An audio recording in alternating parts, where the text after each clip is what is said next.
ಪ್ರಾಚೀನ ಕಾಲದ ಪುರಾತನ ಸಮಾಜದ ಅದರಲ್ಲೂ ಕೆಲವೇ ಆಯ್ದ ಸೀಮಿತ ಮತೀಯ ಪರಸ್ಪರ ವಿರೋಧಿ ಸಿದ್ಧಾಂತಗಳಷ್ಟನ್ನೇ ಸಾರ್ವತ್ರಿಕ ಸಾರ್ವಕಾಲಿಕ ಸತ್ಯಗಳೆಂದೂ ಅವುಗಳ ಪ್ರವರ್ತಕರ ವಾದಗಳೇ ಪರಮಾರ್ಥಗಳೆಂದೂ ಭಯ ಭಕ್ತಿ ನಿಷ್ಠೆಗಳಿಂದ ತಲೆಬಾಗಿ ಭೂತಕಾಲಕ್ಕೇ ಜೋತುಬಿದ್ದು ಇಂದಿಗೂ ಮುಂದಕ್ಕೂ ಹಿಂಡಿದ ಹಿಪ್ಪೆಯನ್ನೇ ಚಪ್ಪರಿಸುತ್ತಾ ಜಳ್ಳನ್ನೇ ಮತ್ತೆ ಮತ್ತೆ ಜಗಿದು ಬಲವಂತವಾಗಿ ನುಂಗಿಕೊಳ್ಳುತ್ತಾ ಹೋದರೆ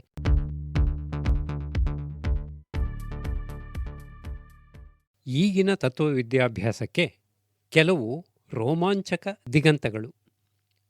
ಮೈಸೂರಿನ ಎಸ್.ಜಿ. ಸೀತಾರಾಮ್ರವರು ಅಲ್ಲಿಯ ಸ್ನಾತಕೋತ್ತರ ತತ್ವಶಾಸ್ತ್ರ ಅಧ್ಯಯನ ವಿಭಾಗದಲ್ಲಿ ವರ್ಲ್ಡ್ ಫಿಲಾಸಫಿ ಡೇ 2025 ಪ್ರಯುಕ್ತ ಮಂಡಿಸಿದ ವಾದದ ಧ್ವನಿ ಪ್ರಸ್ತುತಿ.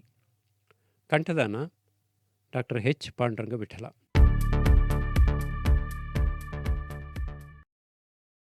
ಆತ್ಮೀಯರೇ, ನಿಮ್ಮೆಲ್ಲರಿಗೂ ದರ್ಶನ ದಿವಸದ ಶುಭಾಶಯಗಳು. ಈಚೆಯ ವರ್ಷಗಳಲ್ಲಿ ಮಾನವನ ವೈಯಕ್ತಿಕ ಜೀವನದ ಮತ್ತು ಸಾಮಾಜಿಕ ವ್ಯವಸ್ಥೆಯ ಮತ್ತು ಅದರಿಂದಾಚೆಗೂ ಸಮಸ್ತ ಜೀವಕೋಟಿಯ ಮತ್ತು ಮೂಲತಃ ಸೃಷ್ಟಿಯ ಬುಡದಲ್ಲೇ ಅನೇಕ ದಿಕ್ಕುಗಳಿಂದಲೂ ಕಾರಣಗಳಿಂದಲೂ ಉಂಟಾಗುತ್ತಿರುವ ಅಲ್ಲೋಲ ಕಲ್ಲೋಲಗಳ ಎಡೆಗೆ ಈ ತತ್ವಚಿಂತನ ದಿನದಂದು ನಾವು ನಮ್ಮ ಮನಸ್ಸನ್ನು ಹಚ್ಚುವುದು ಯುಕ್ತವಾಗಿದೆ. ಉದಾಹರಣೆಗೆ, ವರ್ತಮಾನದಲ್ಲಿ ವಿಜ್ಞಾನ ಮತ್ತು ತಂತ್ರಜ್ಞಾನ ವಲಯಗಳಿಂದ ಸ್ಫೋಟಿಸುತ್ತಿರುವ ಬೆಚ್ಚಿಸಿ ಬೆರಗಾಗಿಸುವಂಥ ಬೆಳವಣಿಗೆಗಳು ಮನುಷ್ಯನ ಜೀವ ಮತ್ತು ಜೀವನದ ಮೇಲಷ್ಟೇ ಅಲ್ಲದೆ ಸಮಗ್ರ ಪ್ರಕೃತಿಯ ಮೇಲೆ ಅಗಾಧ ಮೂಲಭೂತ ಪರಿಣಾಮವನ್ನು ಬೀರುತ್ತಿವೆ. ಈ ವಿಷಯವನ್ನೇ ಒಂದಿಷ್ಟು ಕೆದುಕಿ ಇಣುಕಿದಾಗ ಈಗೆರಡು ವರ್ಷಗಳ ಹಿಂದೆ ಲೌಕ್ಯ ಜನರಿಗೆ ಪರಿಚಿತವೇ ಇಲ್ಲದಂತಿದ್ದ ಎ.ಐ. ಎಂಬ ಅಸ್ತ್ರದಿಂದ ಇಂದು ಎಗ್ಗಿಲ್ಲದೆ ನುಗ್ಗುತ್ತಿರುವ ವಿಕೃತ ಪ್ರಯೋಗಗಳು ಮತ್ತು ಸೋಷಿಯಲ್ ಮೀಡಿಯಾ ಹರಟೆ ಚಾವಡಿಗಳಲ್ಲಿ ತಂತ್ರಜ್ಞಾನದ ಅನಿಯಂತ್ರಿತ ದುರುಪಯೋಗಗಳು ಮೊಟ್ಟಮೊದಲು ಕೋರೈಸುತ್ತವೆ. ಇಂಥ ಉತ್ಪಾತಗಳು ಜನಕೋಟಿಗಳನ್ನು ಬಲು ಬೇಗನೆ ತಪ್ಪುದಾರಿಗಳಿಗೆ ಎಳೆಯುತ್ತಿರುವುದೂ, ಅಂತೆಯೇ ನಮ್ಮ ಪರಿಸರದ ಮೇಲೆ ಅವ್ಯಾಹತವಾಗಿ ಅಧಿಕವಾಗುತ್ತಿರುವ ಅತ್ಯಾಚಾರಗಳು ಗಾಬರಿ ಏಳಿಸುತ್ತಿರುವಾಗ ಅವುಗಳತ್ತ ನಮ್ಮ ತತ್ವಜ್ಞರಲ್ಲಿ ಯಾರೂ ಗಂಭೀರ ಚಿಂತನೆಗಳನ್ನು ಹರಿಸಿದಂತಾಗಲಿ ವಿನೂತನ ವಿಚಾರಗಳನ್ನು ಮಂಡಿಸಿದಂತಾಗಲಿ ಕಂಡುಬರುತ್ತಿಲ್ಲ. 5 ವರ್ಷಗಳ ಹಿಂದೆ ಕೋವಿಡ್ ಮಹಾಮಾರಿಯು ಮಾನವ ಜೀವ ಜಗತ್ತನ್ನೇ ನಡುಗಿಸಿದಾಗಲೂ ನಮ್ಮ ತತ್ವ ಪಂಡಿತರಿಂದ ಚಿಂತನ ಮಂಥನವಿರಲಿ, ಕನಿಷ್ಠ ಸ್ಪಂದನವೂ ಬರಲಿಲ್ಲ. ಇನ್ನು ಈಗಂತೂ ಯುದ್ಧೋನ್ಮಾದವೂ ಭಯೋತ್ಪಾದಕತೆಯೂ ನವನವೀನ ಭೀಕರ ರೂಪಗಳನ್ನು ಪಡೆಯುತ್ತಿವೆ.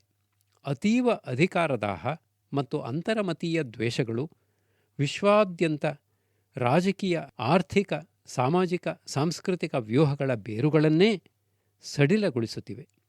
ಕುಟುಂಬ ಪದ್ಧತಿಗಳು ಸೀಳಿ ಹೋಳಾಗುತ್ತಿವೆ.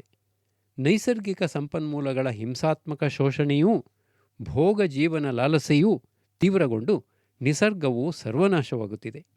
ಈ ಕಾರಣ ವಿಭಿನ್ನ ಜನಾಂಗಗಳ ನಡುವೆಯೇ ಅಲ್ಲದೆ ಮಾನವ ಮತ್ತು ಸಹಜೀವಿಗಳ ನಡುವೆಯೂ ಸಂಘರ್ಷಗಳು ಉಲ್ಬಣಿಸುತ್ತಿವೆ.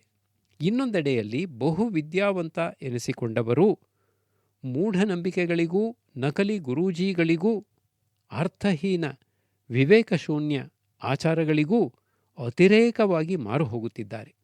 ಸ್ಪಿರಿಚುವಲ್ ಎಂಬುದು ಕಟ್ಟ ರಿಚುವಲ್ ಆಗಿ ನಲುಗಿ ಹೋಗಿದೆ.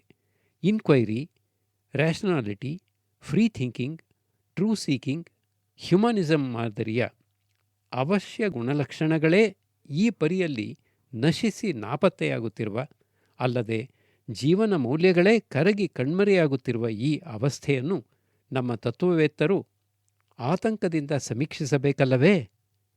ನವೀಕೃತ ಜೀವನ ದರ್ಶನಗಳನ್ನು ಪಡೆದು ವಿಮರ್ಶೆಗಳಿಗೂ ಬಿಚ್ಚಿಟ್ಟು ಹೊಸತಾದ ಹಸನಾದ ಮಾರ್ಗೋಪಾಯಗಳನ್ನು ತೋರಬೇಕಲ್ಲವೇ? ಭರದಿಂದ ಬದಲಾಗುತ್ತಿರುವ ವಿದ್ಯಮಾನಗಳು ಚಿತ್ರ ವಿಚಿತ್ರ ಸವಾಲುಗಳನ್ನೊಗೆದು ಒಂದರ ಮೇಲೊಂದು ಆಹ್ವಾನ ಅವಕಾಶಗಳನ್ನು ಉದುರಿಸುತ್ತಿರುವ ಈ ಸಂಧಿಯಲ್ಲೂ ಪ್ರಾಚೀನ ಕಾಲದ ಪುರಾತನ ಸಮಾಜದ ಅದರಲ್ಲೂ ಕೆಲವೇ ಆಯ್ದ ಸೀಮಿತ ಮತೀಯ ಪರಸ್ಪರ ವಿರೋಧಿ ಸಿದ್ಧಾಂತಗಳಷ್ಟನ್ನೇ ಸಾರ್ವತ್ರಿಕ ಸಾರ್ವಕಾಲಿಕ ಸತ್ಯಗಳೆಂದೂ ಅವುಗಳ ಪ್ರವರ್ತಕರ ವಾದಗಳೇ ಪರಮಾರ್ಥಗಳೆಂದೂ ಭಯ ಭಕ್ತಿ ನಿಷ್ಠೆಗಳಿಂದ ತಲೆಬಾಗಿ ಭೂತಕಾಲಕ್ಕೇ ಜೋತುಬಿದ್ದು ಇಂದಿಗೂ ಮುಂದಕ್ಕೂ ಹಿಂಡಿದ ಹಿಪ್ಪೆಯನ್ನೇ ಚಪ್ಪರಿಸುತ್ತಾ ಜಳ್ಳನ್ನೇ ಮತ್ತೆ ಮತ್ತೆ ಜಗಿದು ಬಲವಂತವಾಗಿ ನುಂಗಿಕೊಳ್ಳುತ್ತಾ ಹೋದರೆ ತತ್ವ ವಿಷಯ ವಿಕಾಸಕ್ಕೆ ಪುಷ್ಟಿ ಹೇಗೆ ದೊರೆತೀತು?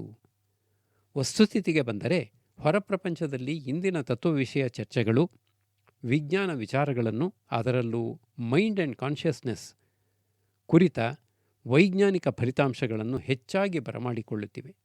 ನೈತಿಕ ಚಿಂತನೆಗಳಲ್ಲೂ ಸಾಮಾಜಿಕ ಕಟುತಥ್ಯಗಳು ಹೆಚ್ಚಾಗಿ ಗಣ್ಯವಾಗುತ್ತಿವೆ.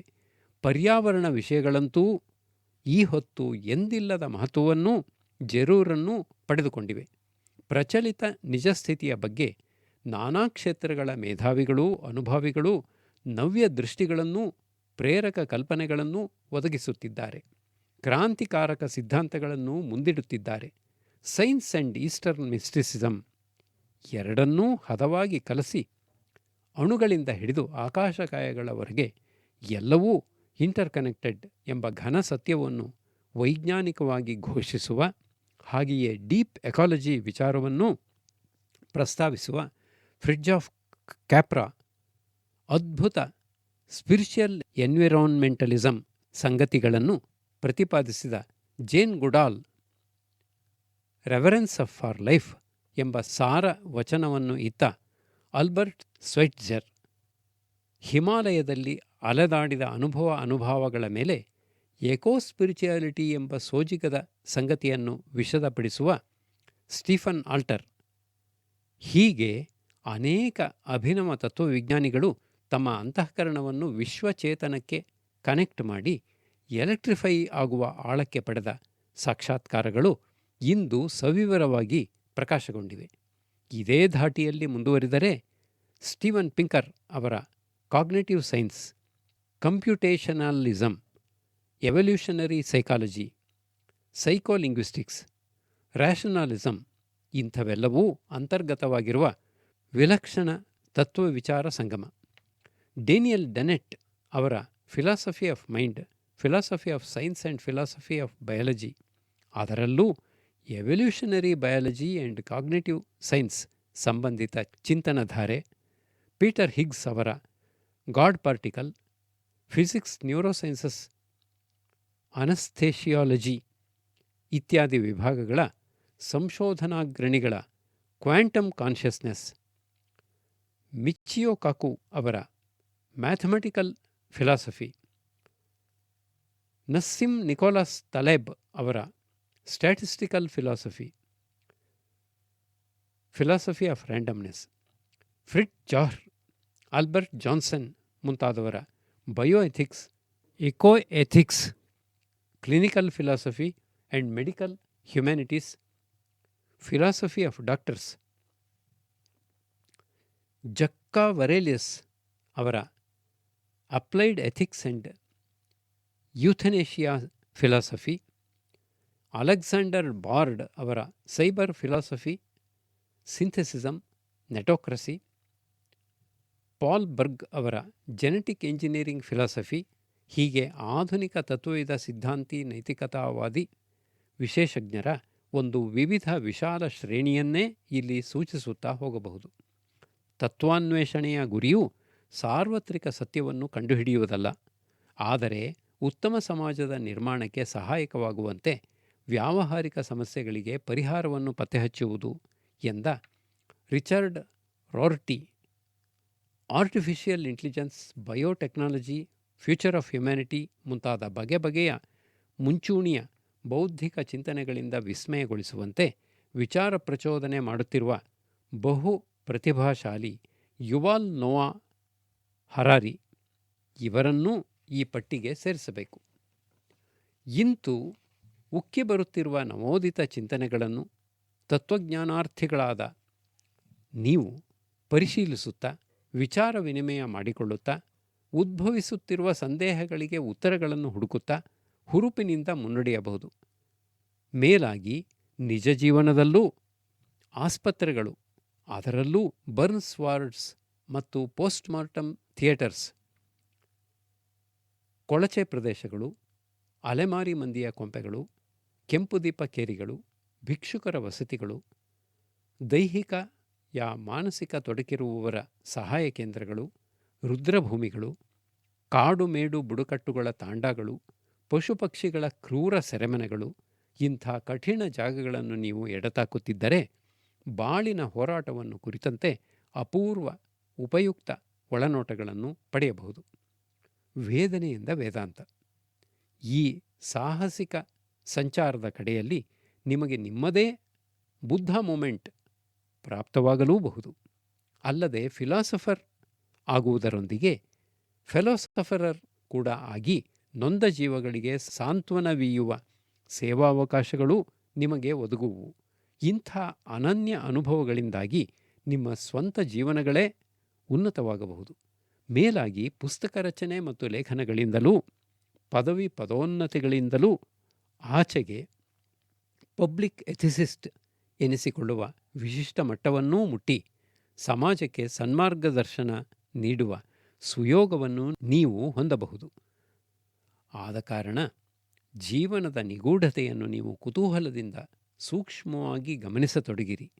ಧೈರ್ಯದಿಂದ ಪ್ರಶ್ನೆಗಳನ್ನೆತ್ತಿರಿ ಮತ್ತು ನಿಮ್ಮದೇ ಸಂಶೋಧನಾಧಾರಿತ ತರ್ಕಸಮ್ಮತ ವಾದಗಳನ್ನು ನಿರೂಪಿಸಿ ಪರಿಚರ್ಚೆಗಳಿಗೆ ತೆರೆದಿಡಿರಿ.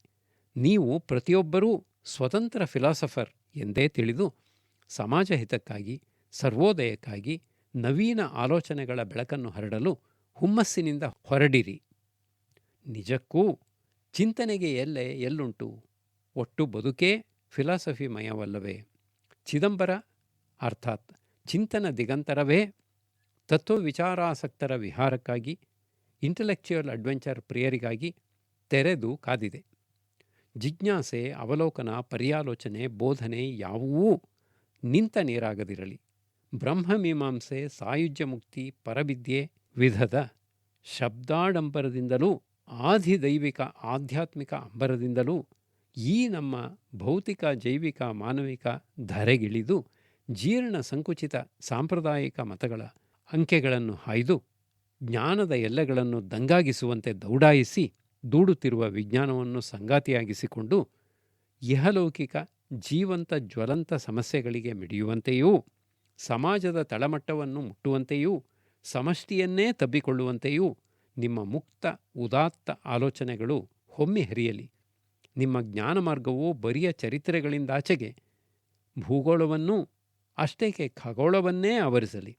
ಭವಿಷ್ಯದೊಳಗೂ ಉದಾಹರಣೆಗೆ ಚಂದ್ರನ ಮೇಲೆ ಉಗಮಿಸಬಹುದಾದ ಟೆಕ್ನಾಲಜಿಕಲ್ ಲೂನಾರ್ ಸಿವಿಲೈಸೇಷನ್ ನಿಟ್ಟಿಗೂ ಇಣುಕಲಿ.